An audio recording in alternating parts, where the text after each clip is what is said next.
Good morning, students.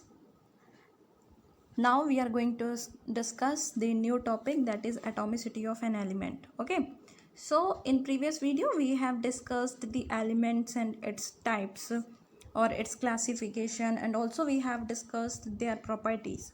So let's start with the atomicity. So what is atomicity?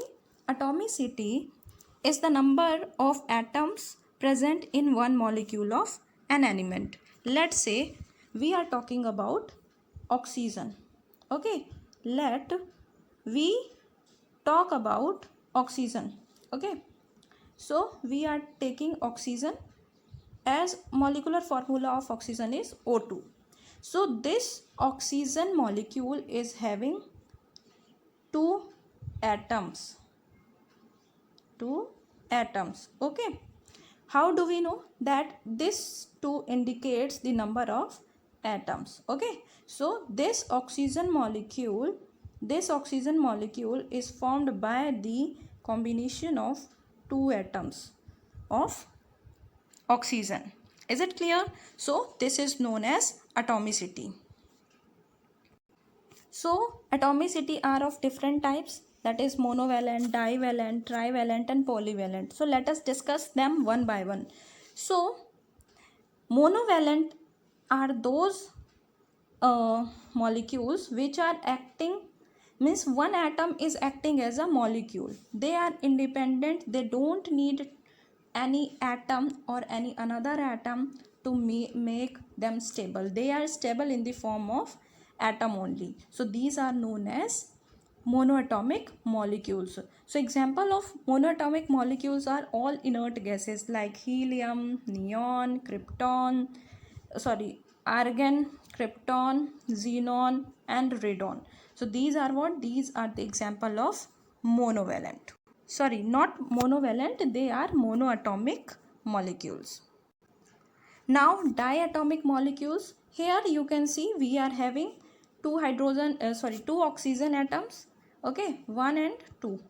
Okay, so when these two oxygen atom come together, then they will form one oxygen molecule. So this oxygen molecule is having atomicity, that is 2. Why? Because in one molecule of oxygen we have 2 atoms of oxygen. Is it clear? Next one is triatomic. Triatomic means we are having 3 atoms in a molecule. Okay, we have 3 atoms. So this is the molecule of ozone, that is O3. Means here this O3 is made up of 3 atoms of oxygen. Okay, they will give O3. Okay, so this is the triatomic molecule. Here we can see that in one molecule of ozone we have 3 atoms of oxygen. Let's see another molecule, that is polyatomic molecule. So what happened? Polyatomic molecules are those molecules which have more than 3 atoms. Okay, so here in this picture you can see we have 4 atoms of phosphorus. Okay, when these 4p come closer, or when these p phosphorus, that is phosphorus, will come closer, then they will form p4. Okay, so these 4 atoms of phosphorus will come together or form bonding to form one molecule of phosphorus, that is known as polyatomic. Now let's discuss valency. So what is valency? The number of electrons donated or accepted by an atom when it forms a chemical compound is known as valency. So let's take one example. Okay, so here we are taking the example of sodium, okay, and chlorine. So what happens when this sodium, as sodium is what? Sodium is a metal. So metals are always having property to give electrons. They often used to give electron.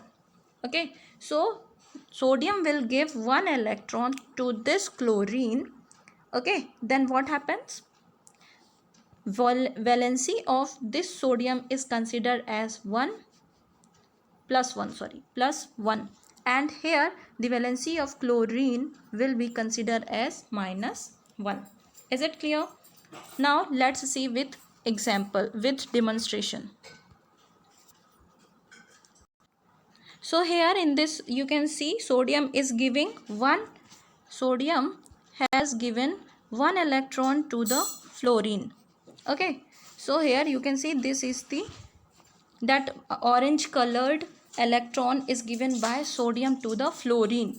Okay, so here we will consider the valency of sodium, that is plus 1, and valency of fluorine is minus 1. Why? Because this is giving one electron to the fluorine. Okay, and fluorine is accepting one electron. Is that clear?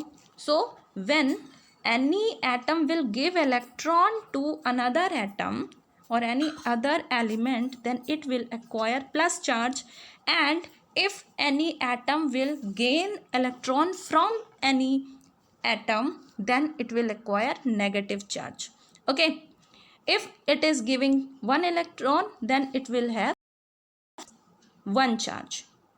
Okay, and if it is gaining one electron from other atom or any other element, then it will acquire negative 1. All right.